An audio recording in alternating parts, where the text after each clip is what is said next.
কিরে চাপাবাজ আহাট, তোর নাকি বাপের দোকান, আসল পদ্মা ফাঁস। হঠাৎ করে চৈতির এমন একটা পোস্ট সোশ্যাল মিডিয়াতে আবারও আলোচনার মুখে আহাত দিশা। তাহলে কি আসলে এতদিন আহাদের বাবার নামে যে দোকানের নিউজটা শোনা গেছে সেটা সবকিছুই ভুয়া? আসলে কি আহাদের বাবার নামে কোনো দোকান নেই? তারই কি ইঙ্গিত চৈতির এই পোস্টটি? সোশ্যাল মিডিয়াতে সম্প্রতি সময়ে আহাদের এই পঞ্চম বউ চৈতি নানা রকমেরই তথ্য ফাঁস করেছে আহাদ এবং তিশাকে নিয়ে। বলতে গেলে আহাদের সংসার থেকে চলে আসার পরেই আহাদ তিশার পেছনে সে পড়েই আছে, কোনোভাবে আর তাদেরকে ছাড় দিবে না সে।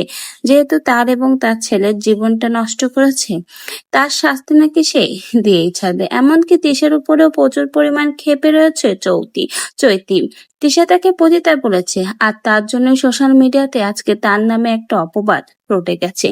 যতদিন পর্যন্ত তার নাম থেকে এই অপবাদ না মেটে, ততদিন পর্যন্ত আহাদ তিশার পিছু সে ছাড়বে না। তাই তো প্রতিনিয়ত আখিকে সাপোর্ট করে যাচ্ছে, আখিকে নিয়েই কথা বলছে। এর মধ্যেই চৈতির বিভিন্ন পোস্ট সোশ্যাল মিডিয়াতে মানুষের মনে হাজার হাজার কনফিউশন তৈরি করে। অনেকেই বলে চৈতি নাকি আহাদ তিশার গোপন খবরগুলো ফাঁস করে দিচ্ছে, আবার কেউ কেউ বলে চৈতি নাকি পরিচিত হওয়ার জন্যই আহাদ তিশার নাম ব্যবহার করছে। এমনই মন্তব্যের মাঝে আবারও চৈতির নতুন একটা পোস্ট। আহাদদা নাকি বাটপার, চাপাবাজ। তার বাপের নামে যে দোকানটা ছিল সেটা নাকি ভুয়া, তার বাপের কোনো দোকান নেই। এমনকি চৈতি বলেছে আহাদ তিশা যে মোবাইলের দোকান নিয়ে ফুটানি দেখায় সেটাও নাকি তাদের না, তাদের বন্ধু। এমনই মন্তব্য কিন্তু সোশ্যাল মিডিয়াতে রাজা মৌসুমীও করেছে।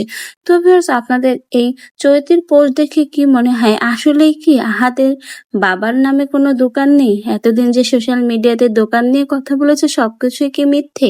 কার কথা আপনাদের সত্য মনে হয়, আহাদ তিশা না চৈতির? অবশ্যই আপনার মূল্যবান মন্তব্য কমেন্ট বক্সে জানিয়ে যেতে ভুলবেন না।